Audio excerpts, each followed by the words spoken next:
Mi suegra vació mi cuenta bancaria mientras estaba en el hospital pariendo a su nieto porque alguien tenía que administrar ese dinero. Todavía no sé en qué momento exacto pasó todo, porque ese día fue un caos absoluto, pero sí sé cómo empezó a sentirse raro incluso antes de que explotara todo. Llevaba semanas notando a mi esposo distinto, más tenso con el tema del dinero, repitiendo cosas que claramente no eran suyas, como que deberíamos reorganizar las cuentas, que tal vez yo estaba gastando demasiado en cosas del bebé, que no estaba pensando a largo plazo. No era su forma de hablar, era la de su madre, y eso ya me tenía con mala espina, pero estaba tan cerca de dar a luz que sinceramente no tenía energía para entrar en discusiones largas. Solo quería que el embarazo terminara bien y que nuestro hijo naciera sin problemas. El día que empezó el trabajo de parto fue todo rápido y desordenado. Estábamos en casa cuando comenzaron las contracciones fuertes y en cuestión de horas ya estábamos en el hospital. Yo estaba concentrada en respirar, en no entrar en pánico, en seguir lo que me decían las enfermeras, mientras él iba de un lado a otro sin saber muy bien qué hacer. Su mamá apareció sin que nadie la invitara y desde que llegó no dejó de opinar, de meterse,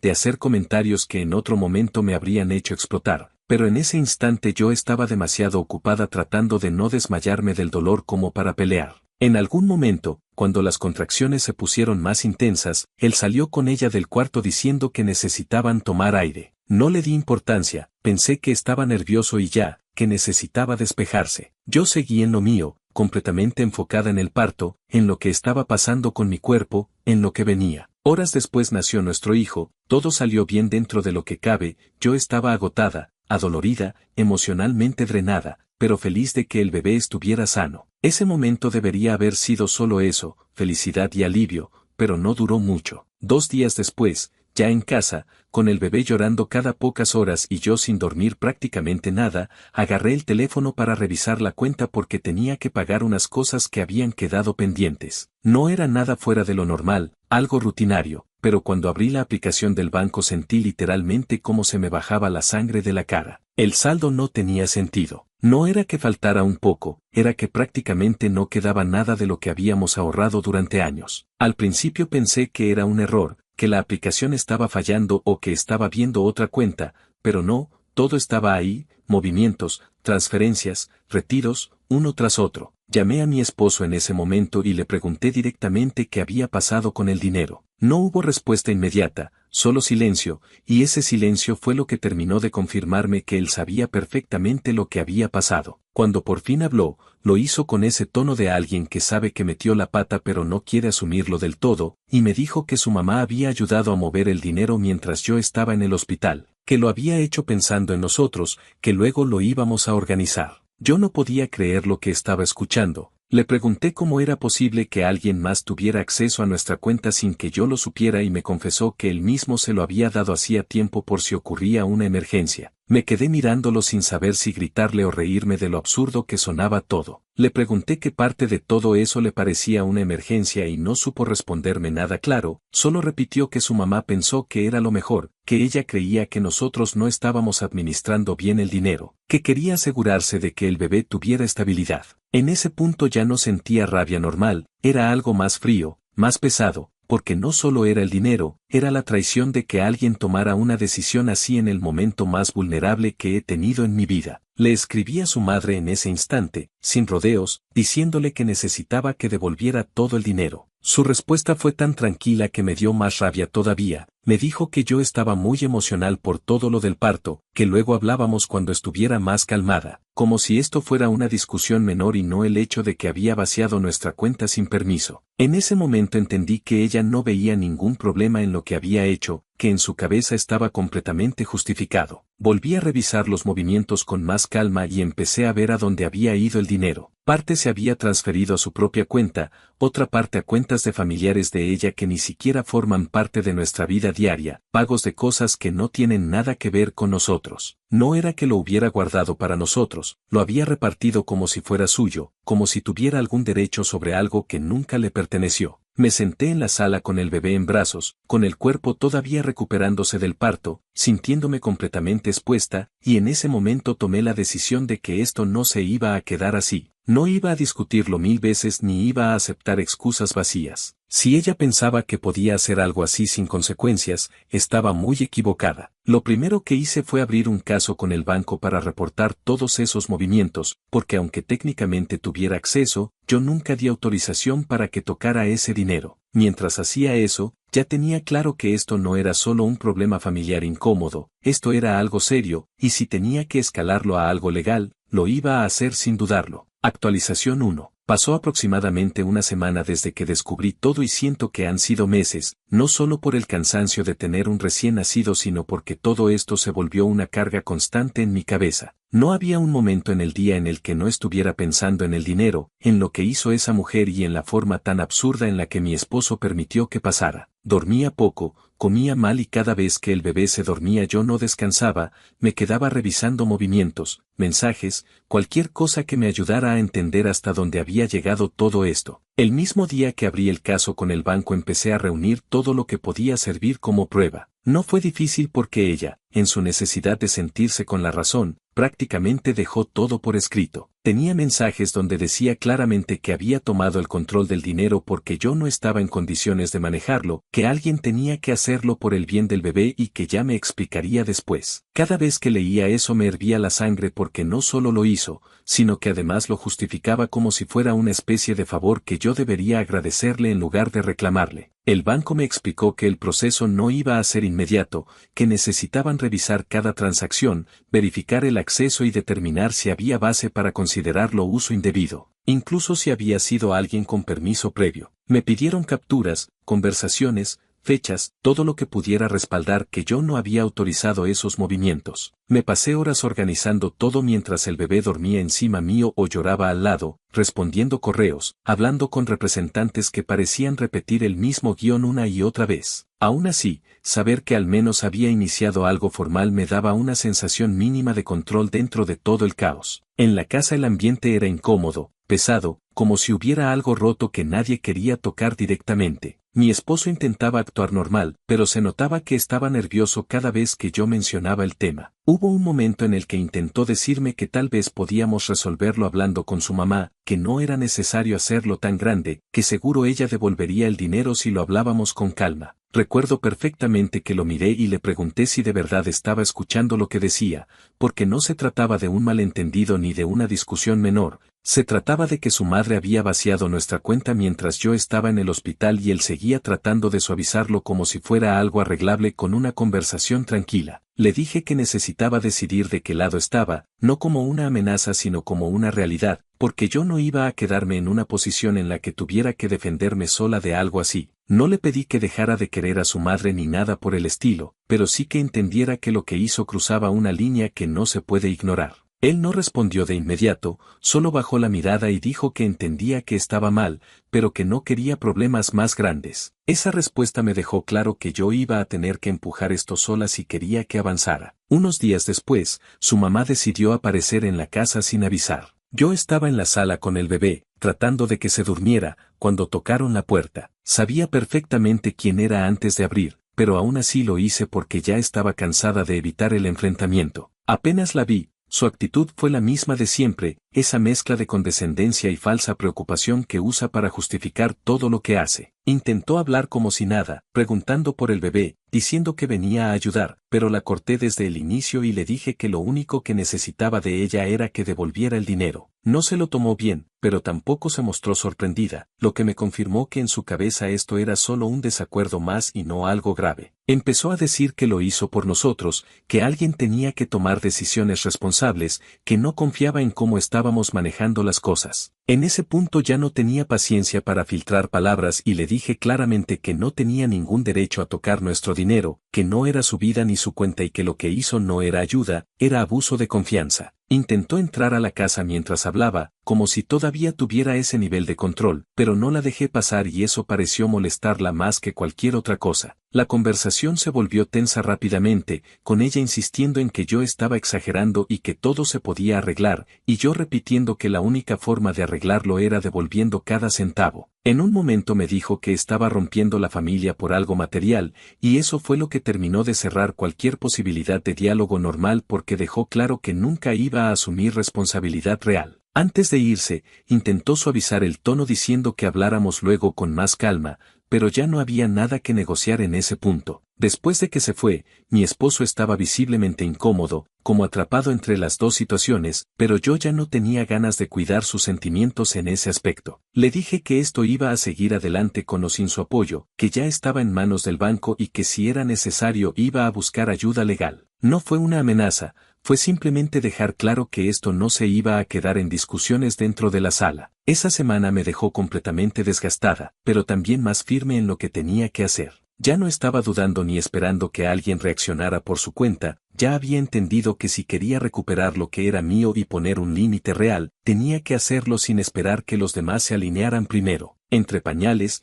noches sin dormir y llamadas con el banco, lo único que tenía claro era que esto apenas estaba empezando y que no iba a retroceder, sin importar lo incómodo que se volviera todo. Actualización 2. Pasaron varias semanas desde ese primer enfrentamiento y todo dejó de sentirse como un problema familiar incómodo para convertirse en algo mucho más serio y estructurado, porque ya no estábamos hablando solo de discusiones o reclamos, sino de procesos formales que empezaban a moverse aunque nadie en la familia quisiera aceptarlo del todo. Para ese punto yo ya tenía una rutina bastante marcada entre el bebé, las pocas horas de sueño y todo lo relacionado con el banco, pero lo que realmente cambió el rumbo de todo fue la decisión de consultar con un abogado, algo que al inicio dudé en hacer porque sabía que eso iba a escalar las cosas a un nivel del que ya no habría vuelta atrás. La cita fue bastante directa, llevé todo lo que tenía, capturas, estados de cuenta, mensajes, fechas, incluso anotaciones de lo que recordaba de esos días en el hospital para poder explicar el contexto completo. No tuve que exagerar nada porque la situación por sí sola ya era lo suficientemente clara. Cuando el abogado revisó los mensajes donde ella justificaba haber movido el dinero porque yo no estaba en condiciones de hacerlo, su reacción fue bastante fría pero contundente. Me dijo que aunque hubiera tenido acceso, eso no le daba derecho a disponer del dinero como si fuera suyo y que el hecho de que hubiera transferencias a cuentas personales y de terceros complicaba aún más su posición. Escuchar eso me dio una mezcla rara de alivio y rabia, alivio porque alguien externo confirmaba que no estaba exagerando y rabia porque todo esto era completamente evitable si alguien hubiera respetado un límite básico. A partir de ahí todo empezó a organizarse de forma más estratégica. El abogado me explicó las opciones, desde seguir esperando la resolución completa del banco hasta iniciar un proceso legal paralelo para presionar la devolución del dinero restante. También me dejó claro que estos procesos no son inmediatos y que requerían paciencia, algo que en mi estado actual no era fácil, pero que entendía que era necesario si quería cerrar esto de una manera definitiva y no dejar cabos sueltos que luego pudieran volverse en mi contra. En paralelo, el banco ya había avanzado bastante en la investigación. Me contactaron varias veces para aclarar detalles específicos de ciertas transacciones, sobre todo las que habían ido a cuentas directamente relacionadas con ella. Me pidieron confirmar si yo en algún momento había dado autorización verbal o escrita, y obviamente la respuesta siempre fue no. También revisaron los accesos, horarios y dispositivos desde los cuales se hicieron los movimientos, y aunque no me daban todos los detalles, sí dejaban claro que estaban armando un caso sólido. Parte del dinero ya estaba en proceso de reversión, lo cual fue un pequeño respiro dentro de todo, pero todavía quedaba una cantidad considerable sin resolver. Mientras todo esto avanzaba, la actitud de mi esposo empezó a cambiar, pero no de forma inmediata ni perfecta. Al principio seguía intentando mantener una especie de equilibrio incómodo, como si pudiera apoyar el proceso sin confrontar realmente a su madre, pero eso duró poco porque la realidad empezó a caerle encima cuando vio que esto ya no era algo que se iba a quedar dentro de la familia. Hubo una noche en la que finalmente tuvimos una conversación larga, sin interrupciones, donde le expliqué con calma todo lo que estaba en juego, no solo el dinero sino la confianza, el respeto y el tipo de dinámica que no estaba dispuesta a tolerar en mi vida, menos ahora que teníamos un hijo. Le dije que esto no era una situación en la que pudiera quedarse en el medio indefinidamente, porque al final su falta de acción también tenía consecuencias. No le pedí que eligiera entre su madre y yo, pero sí que entendiera que permitir lo que ella hizo sin consecuencias era lo mismo que validar ese comportamiento. Esa conversación fue incómoda, tensa, con momentos en los que parecía que iba a cerrarse otra vez, pero al final algo cambió porque dejó de justificarla de inmediato y empezó a reconocer que lo que había pasado no tenía defensa real. Por otro lado, su madre pasó de una actitud confiada a una claramente más defensiva. Ya no escribía con el mismo tono de superioridad, ahora sus mensajes eran más cortos, más medidos, como si estuviera tratando de evaluar cada palabra antes de enviarla. En uno de esos mensajes me dijo que no esperaba que yo llevara las cosas tan lejos, que pensó que lo resolveríamos hablando como familia, y eso me dejó claro que nunca imaginó que yo iba a tomar acciones formales. Le respondí de forma directa que lo que hizo no era algo que se resolviera con una conversación y que en el momento en que decidió mover el dinero sin permiso, fue ella quien eligió que esto dejara de ser un asunto privado. Después de ese intercambio, el contacto se volvió casi nulo. No volvió a aparecer en la casa y tampoco intentó forzar una conversación en persona, lo cual me confirmó que estaba empezando a entender la gravedad de la situación, no necesariamente por arrepentimiento sino por las posibles consecuencias. Mientras tanto, yo seguía enfocada en avanzar con todo lo que ya estaba en marcha, sin distraerme con intentos de suavizar o minimizar lo que había pasado. Con el paso de las semanas, la combinación entre el proceso del banco y la preparación legal empezó a sentirse como un camino claro, aunque lento. Ya no estaba en ese estado inicial de shock o de reacción inmediata, ahora todo era más frío, más calculado, porque entendía que la única forma de cerrar esto bien era hacerlo de manera ordenada. Entre cuidar al bebé, adaptarme a la nueva rutina y sostener todo este proceso, terminé desarrollando una especie de disciplina que no sabía que tenía, una forma de separar lo emocional de lo práctico para no perder el control en medio de todo. Para ese punto ya no tenía dudas ni expectativas irreales sobre cómo iba a terminar esto, solo tenía claro que no iba a permitir que quedara impune ni que se repitiera en el futuro. Todo lo que estaba haciendo, cada llamada, cada documento, cada conversación incómoda, estaba dirigido a asegurar que esa línea quedara marcada de una vez por todas, sin espacio para interpretaciones ni excusas. Actualización final. Pasaron un par de meses más y, por primera vez desde que empezó todo, sentí que las cosas dejaban de estar en pausa y empezaban a cerrarse de verdad. Ya no era solo esperar respuestas del banco o preparar documentos con el abogado, sino que las decisiones finalmente estaban llegando y obligaban a todos a enfrentarse a las consecuencias de lo que había pasado. Para ese punto yo ya no estaba en modo reacción, estaba en modo resolución, y eso cambió completamente la forma en la que manejé todo lo que vino después. El banco terminó su investigación y aunque no recuperé absolutamente todo, sí lograron revertir una parte bastante importante del dinero. Me explicaron que algunas transacciones eran más fáciles de disputar que otras dependiendo de cómo se habían hecho y a qué cuentas habían ido, pero en general el resultado fue favorable. Ver ese dinero regresar a la cuenta no fue una celebración como pensé que sería en algún momento, fue más bien una confirmación de que tenía razón en no dejarlo pasar, de que insistir había valido la pena aunque todo el proceso fuera agotador. Lo que faltaba no era poca cosa, y ahí fue donde entró la parte legal de forma más directa. Mi abogado envió una notificación formal a su madre detallando exactamente cuánto dinero quedaba pendiente,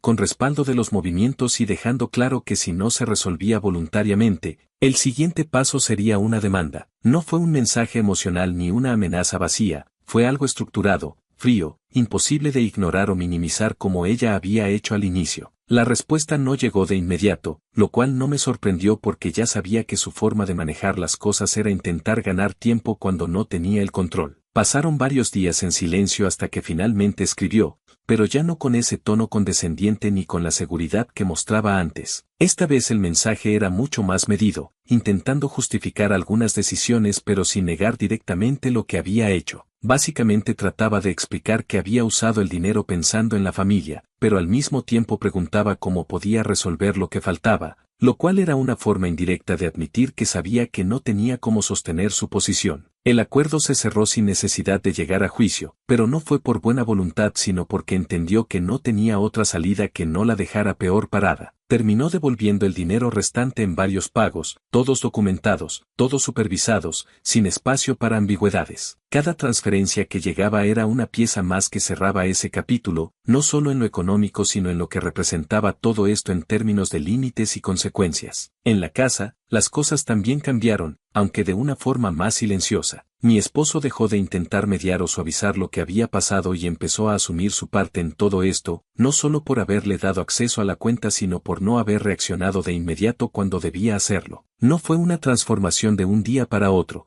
pero sí hubo un cambio real en su forma de posicionarse, especialmente cuando se trataba de su madre. Hubo una conversación clara entre ellos donde él le dijo que no podía volver a involucrarse en nuestras finanzas ni tomar decisiones por nosotros, algo que antes probablemente no habría dicho de forma tan directa. Nuestra relación no volvió a ser exactamente la misma, y creo que eso es lo más honesto que puedo decir. No se rompió, pero tampoco quedó intacta. Hay una distancia que antes no existía, una especie de conciencia constante de lo que puede pasar cuando se cruzan ciertos límites. Aún así, seguimos adelante, adaptándonos a esta nueva etapa que ya de por sí es demandante con un bebé, pero ahora con reglas mucho más claras sobre lo que se permite y lo que no. Con su madre, el contacto prácticamente desapareció. No hubo una gran pelea final ni un cierre emocional, simplemente dejó de formar parte de nuestro día a día. No viene a la casa, no participa en decisiones, y cualquier comunicación pasa por filtros muy claros que antes no existían. No fue algo que yo impusiera como condición dramática, fue la consecuencia natural de lo que hizo y de la forma en que decidió manejarlo desde el principio. Mirando todo en retrospectiva, lo que más me impacta no es solo el hecho de que tomara el dinero, sino el momento en el que eligió hacerlo y la seguridad con la que pensó que no habría consecuencias. Eso es lo que realmente cambió mi forma de verla y de entender hasta dónde puede llegar alguien que no respeta límites. Ya no hay espacio para dudas ni para darle el beneficio de la duda en situaciones futuras, porque cuando alguien te muestra hasta dónde es capaz de llegar, lo mínimo que puedes hacer es creerle. Al final, recuperar el dinero fue importante, pero no fue lo único que salió de todo esto. También quedó claro que hay líneas que no se negocian, que hay decisiones que cambian relaciones para siempre y que intentar mantener la paz a cualquier costo solo termina dejando espacio para que cosas como esta pasen. Todo lo que hice, desde abrir el caso con el banco hasta avanzar con el proceso legal, fue necesario para cerrar esto de forma completa, sin dejar nada pendiente que pudiera volver a aparecer más adelante. Ahora la cuenta está completamente bajo mi control, con medidas que antes no teníamos porque nunca pensamos que fueran necesarias. No hay accesos compartidos, no hay por si acaso, no hay excepciones. Puede parecer extremo para algunos, pero después de lo que pasó, es lo único que tiene sentido. Y aunque todo esto empezó en uno de los momentos más vulnerables de mi vida, terminó siendo el punto en el que dejé claro que nadie, sin importar quién sea, puede cruzar ciertos límites sin enfrentar consecuencias reales.